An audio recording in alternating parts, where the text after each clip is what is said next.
पास, आप मंत्रिमंडल के सदस्य हैं, आप सरकार हैं। अब सरकार होके अब रोड पर एगो सिपाही से लड़ रहे हैं कि मैं सरकार हूँ तुम सिपाही हो, ये कहीं मंत्री का काम है। गाड़ियाँ चीफ मिनिस्टर की आगे निकल गई, सीनियर एसपी के जरा सा पीछे छोड़ गई, तब तक 2-3 को गाड़ी जबरदस्त निकल गया। इनकी गाड़ी रह गई, इनकी गाड़ी को फिर रोक दिया, फिर काफिला में जो एसपी की गाड़ी, सीनियर एसपी गाड़ी पर उसको आगे निकाला। इतना ही मामला था, इतना मामला के लिए क्या तुल पकड़ना था? इतना अपना आदमी को इज्जत अपना बरकरार रखना चाहिए। नमस्कार, न्यूज फॉर नेशन देख रहे हैं, मैं हूं आपके साथ वंदना। बिहार विधानसभा में शीतकालीन सत्र काफी हंगामेदार रहा।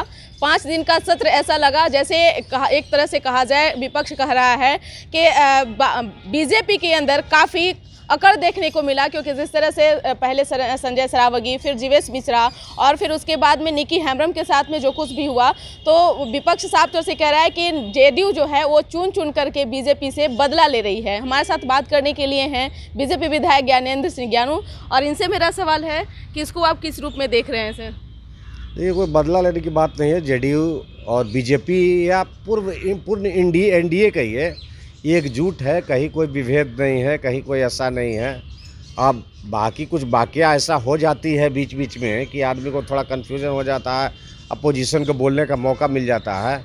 आप जो इसमें जीवेश जी वाला मामला था, जीवेश जी को नहीं चाहिए था ये हाउस में उठाना। अगर उनको कहीं कोई कन्फ्यूज़न हुआ था तो आपने स्पीकर्स के पास, मुख्यमंत्री के पास, आप मंत्रिमंडल के सदस्य हैं, आप सरकार हैं। अब सरकार होके अब रोड पर एगो सिपाही से लड़ रहे हैं कि मैं सरकार हूँ तुम सिपाही हो, ये कहीं मंत्री का काम है। और हम पता किए सब मुख्यमंत्री का काफिला आ रहा था, मुख्यमंत्री के काफिले में सबको रोका गया। उस समय मुख्यमंत्री के काफिले में ट्रैफिक एसपी मुख्यमंत्री के यहाँ से लेके आते हैं असेंबली।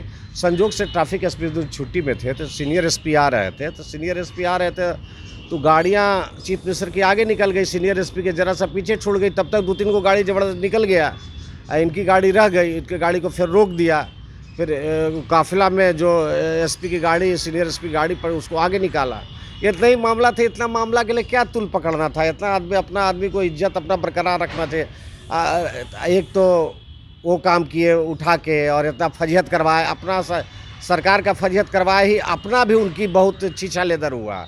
और उसके बाद माफ़ी मांगा तो ये हाउस में अनाउंस कर रहे हैं, ये करके माफ़ी मांगा, ये किया, वो हाउस में अनाउंस कर रहे हैं। और चीप टाइप का हो गया और सस्ते टाइप का हो गया कि इस तरह की भाषा के इस्तेमाल।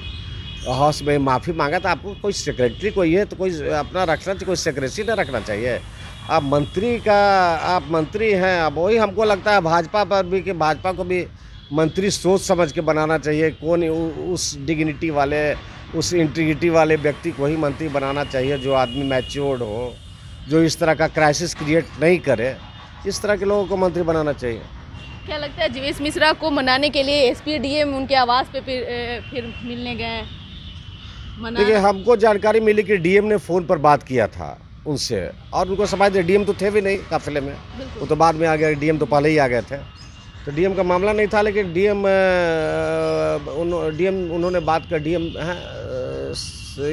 उनसे बात करके उनसे ये कर लिया था कि सर कोई ऐसी बात होगी तो हम सीनियर एसपी से बात कर लेते हैं, सीनियर एसपी आपसे ये करेंगे। सीनियर एसपी को कहे डीएम, मेरे ख्याल से सीएम ने सीनियर एसपी का कहने पर डीएम सीनियर एसपी ने कई बार फ़ोन किया बात करने के लिए जीवेश मिश्रा को, तो जीवेश ने फ़ोन पर उनसे बात नहीं किया।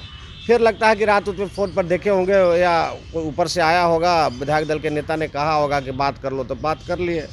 बात करके बुलाए तो सीनियर एसपी चले गए, तो सीनियर एसपी अपना जो भी अगर कहा होगा कि जो भी सीनियर एसपी ने कहा कि कोई जो भी होगा, जो दोषी होगा अगर इसमें, तो उसमें जांच में कार्रवाई करेंगे। और हमसे कोई गलती हुई नहीं है। अगर कोई गलती हुई होगी, अंदर अभद्र भाषा का भी प्रयोग किया गया सदन के बाहर, माफ कीजिएगा, सदन के बाहर परिसर में बीजेपी विधायक थे और आरजेडी विधायक थे।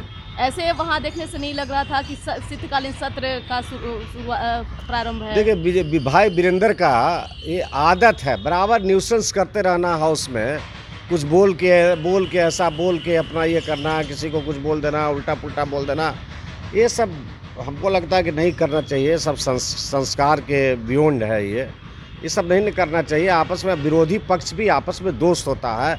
सब एक सरकार का हिस्सा, विरोधी हो या पक्षधर हो, हाउस में सब सरकार का हिस्सा है ये करके। और इस तरह का करता है तो इस तरह का नहीं करना चाहिए। बाद में माफ़ी मांगना पड़ा और हम तो बोले भाई वीरेंद्र को कि इस तरह से करिएगा तो आपकी सदस्यता खत्म होगी। उस पर पूरा अपोजिशन मेरे कहने पर अपोजिशन खड़ा हो गया, ये हुआ गुस्साया कि थ्रेट कर रहे हैं। और उनका मामला वो पहले जो उदंडता दिखलाए हैं फिर स्पीकर के साथ, जिस तरह से स्पीकर को कमरे में बंद करके आई लोग जो हाउस में जिस तरह हंगामा किए वो तो मेरे कमेटी में मेरे है ही, उसमें चाहे तो उसमें कुछ भी कार्रवाई हो सकती है उन पर, इन लोगों पर। बिहार में शराबबंदी है, लेकिन बीजेपी विधायिका निकी हेम्ब्रम का साफ तौर से कहना था कि महुआ शराब जो है वो उसको खोल देना चाहिए। तो नीतीश कुमार क्या कह रहे, उनको जवाब में दिए कि आप बहुत खूबसूरत हैं, जो काफ़ी ट्रोल हो रहा है सर। देखिए वो शुरू में ये बोले कि उसमें अपना समझाते हुए बोले महुआ शराब कोई खोल ही देंगे तो सब शराब क्यों नहीं खोल देंगे, महुआ को ही क्यों खोलेंगे, महुआ खोलेंगे तो सब शराब बिक्री सबको खोल दें। तो अगर वो सैद्धांतिक रूप से वो महुआ शराब सबको बंद किए हैं तो महुआ शराब को कैसे खोल देंगे। तो उसमें वो मजाकिया में हो कि बोले कि निक्की जी आप इतनी सुंदर हैं, आपका विचार क्यों इस तरह का है,